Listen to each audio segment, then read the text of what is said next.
La dernière fois dans Niwi on avait abordé le thème de l'amour, mais aujourd'hui on va parler d'un truc un peu plus sanglant, violent. On va aborder le thème de la vengeance.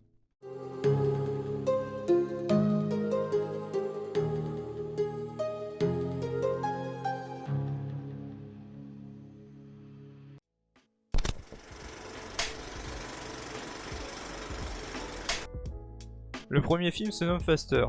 Il est typiquement américain dans sa construction. Le héros principal est trahi et voit son frère mourir sous ses yeux. Lorsqu'il se retrouve sorti de prison, celui-ci va s'affairer à sa vengeance. Le personnage principal va se faire poursuivre par deux personnes. Le premier est un flic vétéran, accro à la drogue et bientôt à la retraite. Le deuxième est un tueur à gages plutôt jeune, égocentrique qui cherche de l'adrénaline. Ils sont tous les deux chargés de le tuer. Au fur et à mesure que l'histoire se poursuit, on voit que le personnage devient de moins en moins froid, il commence à faire sa rédemption. Même s'il continue sa vengeance, il va laisser une personne en vie, celui-ci s'est converti à la parole de Dieu. Ce film est un classique dans le genre, il n'apporte rien de nouveau, toutefois il est quand même sympathique à regarder. Le second film se nomme Extreme.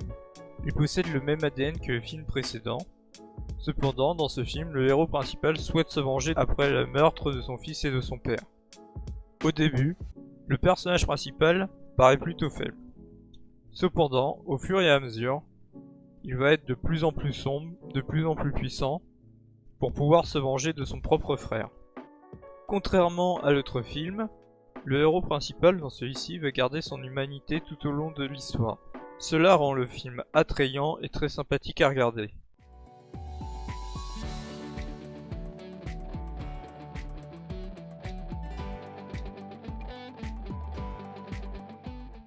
Concernant les séries, on va se focaliser sur des séries coréennes. Et on va commencer avec My Name. Yoon Jin-woo est une jeune femme motivée par la vengeance qui recherche le meurtrier de son père.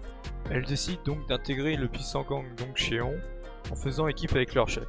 Celui-ci va lui permettre de s'infiltrer au sein de la police pour en savoir plus sur la mort de son père. C'est ainsi qu'elle est affectée à la brigade des stupes. La série est sympathique et rapide et laisse de la place à de l'action, mais aussi à des moments de réflexion. La semi-rédemption du personnage principal et son enquête sont très intéressantes. La prochaine série se nomme The Glory. Dans cette série, on a 3 femmes, 2 hommes, qui vont regretter d'avoir harcelé l'héroïne principale. L'héroïne va chercher à se venger après avoir monté un plan pendant plus de 18 ans. Cette histoire est bâtie comme un puzzle entre le présent et le passé. La série est dramatique, lente, et laisse toujours de la place pour de la réflexion, notamment sur les différentes actions qu'ont fait les personnages dans cette série. Pour une fois, dans une série de vengeance, le personnage principal garde son humanité et ne punit que les personnes concernées. À la fin de la série, l'héroïne aura le droit à sa propre rédemption et va enfin pouvoir vivre paisiblement. Le premier animé se nomme Terror in Resonance. Dans un présent alternatif, Tokyo est frappé par des attaques terroristes qui met en état de choc toute la population de la ville. Le seul élément d'enquête qu'ils ont réussi à trouver est une vidéo que les coupables ont uploadée en ligne. Les terroristes sont un duo qui se font appeler Sphinx. C'est 2 adolescents, un qui s'appelle Nine et l'autre 12. Ils ont survécu à un accident inconnu et veulent révéler le scandale qu'ils ont subi au grand jour. Cette œuvre nous pousse à nous faire réfléchir sur notre société actuelle, notamment celle-ci remet en cause tous les puissants de notre monde qui, eux aussi, sont susceptibles de nous cacher les atrocités auxquelles ils auraient pu participer. L'autre animé se nomme Heidi Indicted. 2 ans avant les événements actuels, la fille du personnage principal a été brutalement assassinée par un tueur en série. Le meurtre de sa fille pousse la femme du personnage principal à se suicider. Suite à ces 2 morts, le personnage principal est obnubilé par l'assassin et va essayer de le traquer. Il en veut donc maintenant à tous les tueurs en série, et cela se manifeste parfois par des pulsions incontrôlables. Dans ce monde, les enquêteurs ont le pouvoir de rentrer dans le cerveau des tueurs et de voir des parties de leurs souvenirs. Le fait d'avoir des informations concernant leurs souvenirs permet d'avoir des indices concernant les victimes, les scènes de crime et les motifs du tueur. Au fur et à mesure qu'on s'enfonce de plus en plus dans le cerveau du tueur, on a dans le monde réel des bribes de souvenirs qui apparaissent et qui peuvent être analysées en temps réel. Cependant, il n'est possible que pour les victimes ou les autres tueurs de pénétrer dans le cerveau d'un tueur. Cet animé est très nerveux mentalement car il nous pousse tout le temps à réfléchir et nous positionne à la place des différents personnages rencontrés tout au long de l'aventure.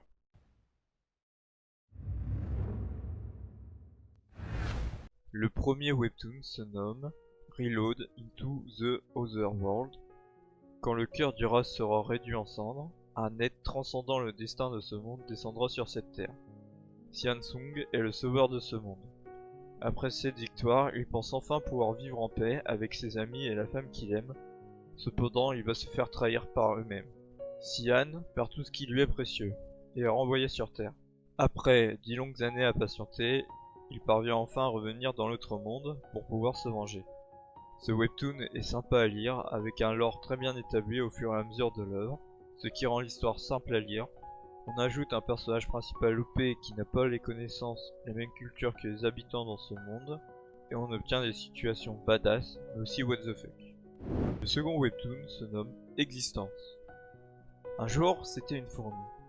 Un autre, c'était un dinosaure. Mais cette fois, c'est la dernière réincarnation d'un être qui avait connu des dizaines de milliers de réincarnations et de vies. Il est né humain, avec le pouvoir de chaque forme de vie qu'il avait été auparavant. Mais pourquoi avait-il une telle capacité? Eh bien c'est très simple, c'est pour éradiquer l'humanité. Ce webtoon est bien violent, gore, surtout avec l'utilisation des pouvoirs du personnage. Et pour une fois, on a un webtoon où la Terre veut se venger de l'humanité. Le premier jeu vidéo se nomme Sifu. Un étudiant de Kung Fu cherche à traquer un groupe de 5 assassins qui ont brutalement tué son maître. Le jeu se déroule dans une grande ville chinoise contemporaine. Le jeu est un die and retry. Les graphismes sont low poly, cartoon, ce qui permet de ne pas avoir un énième jeu de vengeance avec le même chara design que les autres. Le jeu est assez répétitif en soi, cependant il y a une mécanique intéressante avec la mort dans ce jeu. Bref, c'est un jeu de tryharder et pour les speedrunners. Le second jeu, on en a déjà parlé, mais pas de lui spécifiquement. C'est The Last of Us Partie 2. Contrairement au premier jeu, celui-ci est plus sanglant. Dans cet opus, on joue deux personnages différents. Ellie, que l'on connaît déjà du 1, et Abby, que l'on va découvrir dans cet opus. Ces deux personnages vont être amenés à se croiser. Une veut se venger de Joel et l'autre veut venger Joel. Ainsi commence le carnage. L'atmosphère est plus pesante que dans le premier car les ennemis peuvent venir de partout, qu'ils soient humains ou morts. Il y a aussi des phases de jeu très intéressantes qui incluent de nouvelles façons d'avancer dans l'aventure, notamment en utilisant les zombies comme d'autres humains. C'est fini pour cette UniWeb. Après toute cette violence, sachez que la vengeance est un chemin dangereux. Je vais terminer sur ces mots. La plus noble des vengeances, c'est de pardonner.